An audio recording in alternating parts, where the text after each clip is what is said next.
Guys, world trade organisation का एक मुख्य काम ये है, इंपॉर्टेंट काम ये है कि आपस में कंट्रीज के बीच में जो भी ट्रेड डिस्प्यूट्स वगैरह जो होते हैं उसको सेटल करना। तो इसी चीज के बारे में हम लोग चर्चा करेंगे और थोड़ी सी बात करेंगे कि अभी क्या इशू चल रहा है। राइट, चाइना जो है वो भड़क गई है एक यूरोपियन कंट्री के ऊपर। तो यूरोपियन यूनियन ने जो है वो एक केस फाइल किया है चाइना के अगेंस्ट वर्ल्ड ट्रेड ऑर्गेनाइजेशन में। बताया जा रहा है कि चाइना जो है वो लिथुआनिया को टारगेट कर रही है।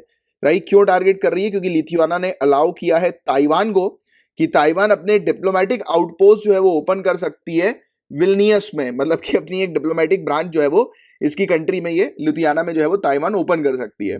अब चाइना जो है वो चटक गया, क्योंकि you guys know about China Taiwan relationship. मैंने आप लोग को कवर करवाया हुआ है चाइना और ताइवान के रिलेशंस के बारे में। अगर जिन स्टूडेंट्स को नहीं पता है, नीचे कमेंट बॉक्स पर मुझसे लिंक मांग लेना, मैं आपको लिंक प्रोवाइड करा दूंगा। We have discuss this topic in detail. तो उसमें आपको ऑलरेडी क्लियर है कि चाइना जो है वो ताइवान को मानता ही नहीं है एक इंडिपेंडेंट कंट्री के तौर पर। चाइना बोलता है कि ताइवान तो मेरा ही हिस्सा है, मेरा ही पार्ट है। बट हालांकि ताइवान ने भी कभी भी ऑफिशियली घोषणा नहीं करी है कि वो एक इंडिपेंडेंट कंट्री है। और काफी सारी कंट्रीज जो है वो ताइवान को एक टेरिटरी मानती है, कुछ कंट्री क्लेम करती है ताइवान को एक कंट्री के तौर पर। तो ताइवान एग्जैक्टली अगर करंट स्टेटस की मैं बात करूं तो कोई कंट्री नहीं है, वो टेरिटरी है। राइट, ऑफिशियल तौर पर, फॉर्मल तौर पर, क्योंकि वो खुद भी क्लेम नहीं करती अपने आप को, कभी भी उसने ऑफिशियली घोषणा नहीं करी है चाइना से अलग होने की, क्योंकि डरती है ना चाइना से। और अभी कुछ समय पहले चाइना ने उसके ऊपर रॉकेट भी जो है वो ताने, रॉकेट नहीं मतलब जेट्स जो होते हैं ना, जेट्स, फाइटर जेट्स वगैरह, तो वो निकाले थे। और रेगुलर बेसिस पर गुस्से, जैसे ही गुस्सा होता है चाइना ताइवान के ऊपर, उसके ऊपर से जो है वो जेट्स निकालने लगता है, गुस्से में बहुत सारे जेट्स निकालने लगता है, गुस्सा दिखाता है उसको कि मैं तुम्हारे ऊपर बरस जाऊंगा जब जब चाहूंगा तब। तो अभी हुआ यही है कि लुधियाना और ताइवान की जो दोस्ती हुई है तो चाइना को वो पसंद नहीं आई है। राइट, तो और फिर उसके बाद चाइना जो है वो लुधियाना के ऊपर अपना गुस्सा निकाल रहा था, तो यूरोपियन यूनियन ने जो है वो केस फाइल कर दिया डब्ल्यूटीओ में चाइना के अगेंस्ट। राइट, तो ये चीज हम लोग को देखने को मिली। तो ये पूरा मैटर था। बट हम लोग समझेंगे कि वर्ल्ड ट्रेड ऑर्गेनाइजेशन में केसेस किस प्रकार से लड़े जाते हैं, राइट, कंट्रीज के बीच में, बहुत सिंपल तरीके से गाइस अपन समझेंगे। बट पहले लुधियाना के बारे में थोड़ी सी एक बेसिक सी इंफॉर्मेशन जान लो आप। तो 3 बाल्टिक स्टेट्स में से एक स्टेट लुधियाना हम लोग को देखने को मिलती है। बाल्टिक सी, आप जाओ मैप की तरफ, अपने वर्ल्ड मैप की तरफ जाओ और बाल्टिक सी को देखो कहां पर बाल्टिक सी, और बताओ जरा मुझे कि बाल्टिक सी कौन सी कंट्रीज के साथ अपनी बाउंड्री शेयर करती है। नीचे कमेंट बॉक्स पर लिखकर बताओ। तो लुथियानिया आपको एक कंट्री दिखाई देगी, वो लैंड बॉर्डर जो है वो शेयर करती है लाटविया के साथ, बेलारूस के साथ, पोलैंड के साथ और रशिया के साथ। राइट, और इसके अलावा अब मेन टॉपिक पर आते हैं हम लोग कि वर्ल्ड ट्रेड ऑर्गेनाइजेशन में डिस्प्यूट्स कैसे रिजॉल्व किए जाते हैं। राइट, तो वर्ल्ड ट्रेड ऑर्गेनाइजेशन का एक बहुत कोर एक्टिविटी जो है इसकी, मतलब कि मुख्य गतिविधियों में से एक जो है विश्व व्यापार संगठन का जो मुख्य गतिविधि है, राइट, मेन एक्टिविटीज है, कोर एक्टिविटीज, उनमें से एक एक्टिविटीज की ये है ट्रेड डिस्प्यूट्स को रिजॉल्व करना, व्यापार संबंधी जो भी विवाद होते हैं उसका समाधान करना। तो जब भी कोई भी डिस्प्यूट जो है वो आपस में कंट्रीज के बीच में आता है, यानी कि एक मेंबर गवर्नमेंट मानती है कि दूसरी मेंबर गवर्नमेंट जो है वो उल्लंघन कर रही है वर्ल्ड ट्रेड ऑर्गेनाइजेशन के एग्रीमेंट्स का, या वर्ल्ड ट्रेड ऑर्गेनाइजेशन में जो कमिट किया था एग्रीमेंट के जरिए दोनों कंट्रीज ने या मल्टीपल कंट्रीज ने, तो उसका उल्लंघन एक कंट्री जो है वो कर रही है, तब ऐसा जब देखा जाता है, ऐसी सिचुएशन जब आती है तो डब्ल्यूटीओ सामने आती है उन कंट्रीज का को जो जो भी डिस्प्यूट चल रहा है उसको रिजॉल्व करने के लिए। और आपको बता दें, world trade organisation one of the most active international dispute settlement mechanism है। Most active international dispute settlement mechanism है, यानी कि अंतरराष्ट्रीय स्तर पर विवाद जो है उसको रिजॉल्व करने का ये वर्ल्ड ट्रेड ऑर्गेनाइजेशन का मेन ऑब्जेक्टिव हम लोग को देखने को मिलता है। और 1995 से 609 विवाद जो है ये डब्ल्यूटीओ के पास जो है वो गए थे, जिनमें से 350 से भी ज्यादा विवाद पर डब्ल्यूटीओ जो है वो फैसले सुना चुकी है। तो गाइस, दो मेन तरीके होते हैं डिस्प्यूट्स को सेटल करने के। जैसे ही वर्ल्ड ट्रेड ऑर्गेनाइजेशन के पास कोई भी कंप्लेन आती है तो दो तरीके होते हैं कंप्लेन को रिजॉल्व करने के। अब देखो क्या होता है, बहुत ध्यान से सुनो। आप कोर्ट में जब भी आपको सिविल केस के बारे में शायद थोड़ी जानकारी होगी, नहीं होगी तो मैं आपको प्रोवाइड कराता हूं। देखो होता क्या है, जब कोई भी सिविल मामला होता है, आप तो अभी ये छोड़ो, डब्ल्यूटीओ को छोड़ो, पहले ये मेरी बात ध्यान से सुनो। जब भी कोई सिविल मामला होता है तो दोनों पार्टी कोर्ट में जाती हैं, राइट, एक दूसरे के अगेंस्ट, राइट, लड़ती हैं। उस बीच जज जो होते हैं वो खुद पता है क्या बोलते हैं कि आपको म्यूचुअली रिजॉल्व करना है। कि आपने जैसे कई बार पिक्चरों में देखा होगा, डिवोर्स के केस वगैरह जो होते हैं उसमें जज बोलते हैं ना कि आप जो है वो, आपको हम इतने 3 महीने का समय दे रहे हैं, आप म्यूचुअली जो है वो मतलब बातचीत करो या 1 महीने का सपोर्ट जज के ऊपर डिपेंड करता है, वो डिपेंड करता है कि वो केस कितना गंभीर है। तो मौका दिया जाता है आपस में पार्टीज को अपने डिस्प्यूट्स को रिजॉल्व करने का म्यूचुअली। तो जब केस चल रहा होता है, दोनों अपना अपना पक्ष जो है वो रखते हैं, तो उस बीच जो है वो जज के द्वारा कह दिया जाता है कि यार एक काम करो, आप म्यूचुअली यहाँ पर, आप यहाँ तक तो आगे हो लड़ने के लिए, इतनी बातें भी हो गई हैं, अपने आप एक दूसरे के पक्ष भी आप सुना चुके हो, तो क्यों ना कॉम्प्रोमाइज कर लो। तो उनको मौका दिया जाता है कॉम्प्रोमाइज करने का, राइट, डब्ल्यूटीओ के अंदर भी। तो जब भी केस फाइल होता है तो पहला ऑप्शन ये होता है कि पार्टीज जो है वो कॉम्प्रोमाइज कर लें, यानी कि म्यूचुअली जो है वो एक सोल्यूशन पर आ जाए कि चल ठीक है, ना तेरी ना मेरी, ये कर लेते हैं चल। तो इस तरीके से बात समझे।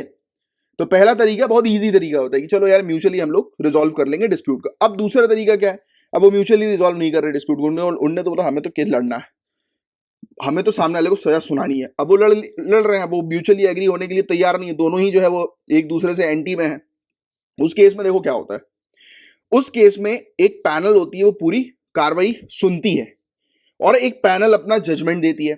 एक पैनल है, उसने अपना जजमेंट दिया, यानी कि ग्रुप ऑफ जजेस की एक बेंच है, उसने अपना जजमेंट दे दिया कि चलो ये ए पार्टी जो है उसको न्याय मिलना चाहिए, बी पार्टी को सजा मिलनी चाहिए। ठीक है, तो ये हो गया। अब मान के चलते हैं ए और बी पार्टी के बीच में केस लगा था, ए पार्टी को पैनल ने जिता दिया। अब बी पार्टी गुस्से में कि नहीं नहीं नहीं नहीं, हम नहीं मान रहे। तो बी पार्टी क्या करेगी, बी पार्टी जो है वो चली जाएगी कहां पर, हायर कोर्ट के पास, यानी कि अपेलेट बॉडी के पास चली जाएगी और अपेलेट बॉडी पर रिपोर्ट करेगी।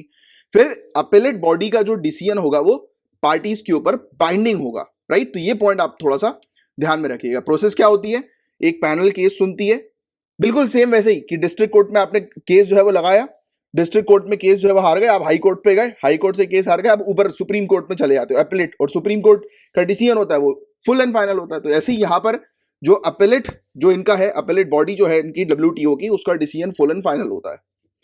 अब ध्यान से सुनो, 3 मेन स्टेजेस होती हैं वर्ल्ड ट्रेड ऑर्गेनाइजेशन में डिस्प्यूट्स को सेटल करने की। पहला तो कंसल्टेशन, भाई सलाह मशवरा कर लो, दो पार्टी आई आपस में, बातचीत करो, सलाह मशवरा करो, रिजॉल्व करो। अब चलो सलाह मशवरा नहीं किया, इनने बोला कि हमें तो केस लड़ना ही है, फिर एक पैनल जो होती है, पैनल ने जो है अपना डिसीजन दे दिया, राइट। अब पैनल का डिसीजन जो होता है वो बाइंडिंग नहीं होता, क्योंकि सामने वाली पार्टी जो होती है वो कहां पर जा सकती है, अपेलेट बॉडी के पास जा सकती है। फिर अपेलेट बॉडी का जो डिसीजन होता है वो फुल एंड फाइनल होता है। बट अब जब अपेलेट बॉडी ने जो है वो अपना दे दिया, अपना जजमेंट जो है वो दे दिया, अपना डिसीजन दे दिया, इसके तहत हारने वाले पक्ष द्वारा फैसले को लागू करने में विफल रहने पर उसके खिलाफ काउंटर मेजर्स किया जा सकता है। मतलब कि अगर अपेलेट बॉडी ने डिसीजन दे दिया कि बी जो है उसको ए को जो है वो मुआवजा देना पड़ेगा, कंपनसेशन देना पड़ेगा, बी ने बोला हम तो नहीं दे रहे, कर लो जो करना है कर लो, हम तो नहीं देंगे, तो उस केस में जो बी है उसके ऊपर सैंक्शंस तक लगा दिए जा सकते हैं। काउंटर मेजर का मतलब कि बस बेटा अब तुम्हें इंटरनेशनल बॉडी से जो है वो अलग कर दिया जाएगा, तुम्हें ट्रेड करने नहीं दिया जाएगा, तुम्हें रिस्ट्रिक्शंस में रखा जाएगा। तो इस तरीके की भी चीजें काउंटर मेजर्स की कैटेगरी में हम लोग को देखने को मिलती है। क्लियर। तो ये था गाइस, पूरा आपने प्रोसेस जान ली, पूरा तरीका देख लिया कि 2 तरीके होते हैं किस प्रकार से डब्ल्यूटीओ में केस लड़े जाते हैं। बट मैं आपको छोटी सी चीज आपको समझाना जो है वो चाहूंगा अपेलेट बॉडी के बारे में। तो गाइज ये अपेलेट बॉडी जो है ये सेटअप हुई थी 1995 में। ये एक स्टैंडिंग कमेटी हमें देखने को मिलती है जिसमें 7 सदस्य होते हैं, यानी कि परमानेंट कमेटी है। और इसका काम क्या होता है इस बॉडी का, तो आप समझ ही चुके हो कि जैसे ही केस पैनल के पास जाता है डब्ल्यूटीओ के, और पैनल जो है वो जैसे ही अपना जजमेंट सुनाती है, तो उस जजमेंट को चैलेंज करने के लिए अपेलेट बॉडी के पास जाया जाता है। तो ये सिंपल सी चीज है, ये तो आपको पता ही लग चुकी है अभी तक, राइट। तो जो भी कंट्रीज इन्वॉल्व होती हैं डिस्प्यूट्स में, तो होता क्या है, क्यों इन्वॉल्व होती हैं, क्योंकि ये देखते हैं कि वर्ल्ड ट्रेड ऑर्गेनाइजेशन का उल्लंघन किया है सामने वाली कंट्री ने, तो उसके खिलाफ जो है वो कार्रवाई की जाती है। बट कई बार पैनल जो होता है, अगर इनको लगता है कि नहीं यार पैनल ने सही डिसीजन नहीं लिया, तो अपेलेट बॉडी के पास ये डायरेक्टली अप्रोच कर सकते हैं, राइट। और कब कर सकते हैं, जब उन्हें लग रहा है कि पैनल के डिसीजन को इन्हें रिव्यू कराना है, उसकी समीक्षा करानी है। बट आपको बता देगा इस जो एविडेंसेस वगैरह जो हम लोग को देखने को मिलते हैं ना, जो जांच वगैरह जो हमें देखने को मिलती है, तो उसको री एग्जामिन नहीं किया जाता, जांच को री एग्जामिन नहीं किया जाएगा। किस चीज को री एग्जामिन किया जाएगा, लीगल इंटरप्रिटेशन को, इसको रिव्यू किया जाएगा। मतलब पैनल के सिंपल तरीके से पैनल के जजमेंट को रिव्यू किया जाएगा, राइट। इसके अलावा अपेलेट बॉडी जो है वो पैनल के डिसीजन को सही ठहरा सकती है, उसको मॉडिफाई कर सकती है, उसको रिवर्स भी कर सकती है, राइट। तो ये चीज आपको थोड़ी सी ध्यान में रखनी है। और कंट्रीज दोनों साइड्स की जो भी डिस्प्यूट लड़ रही है वो अपील कर सकती हैं अपेलेट के पास। जैसे कई बार ऐसा भी हो सकता है कि ए पार्टी जो है और बी पार्टी के बीच में केस जो है वो फाइल हुआ। अब पैनल ने जो है वो ए पार्टी को बोला कि तुम दोषी हो और बी को जो है वो ए को सुनाया कि आपको बी को जो है वो मुआवजा देना है। अब इस केस में बी जो है वो केस जीत गई, बट बी भी जो है वो अपीलेट अप्रोच कर सकती है। किस कंडीशन में? बी बोल रही है कि जो मुआवजा पैनल ने डिसाइड किया वो पर्याप्त नहीं है, हमें और मुआवजा चाहिए। राइट, बात समझ रहे हो? तो मतलब कि हारने वाली पार्टी और जीतने वाली पार्टी दोनों ही अप्रोच कर सकती हैं अपीलेट बॉडी के पास। तो ये था गाइस पूरा ओवरऑल टॉपिक। मैं उम्मीद करता हूं कि हर तरीके से ऊपर नीचे आगे पीछे से हर तरीके से आपको ये टॉपिक अच्छे से समझ में आ गया होगा।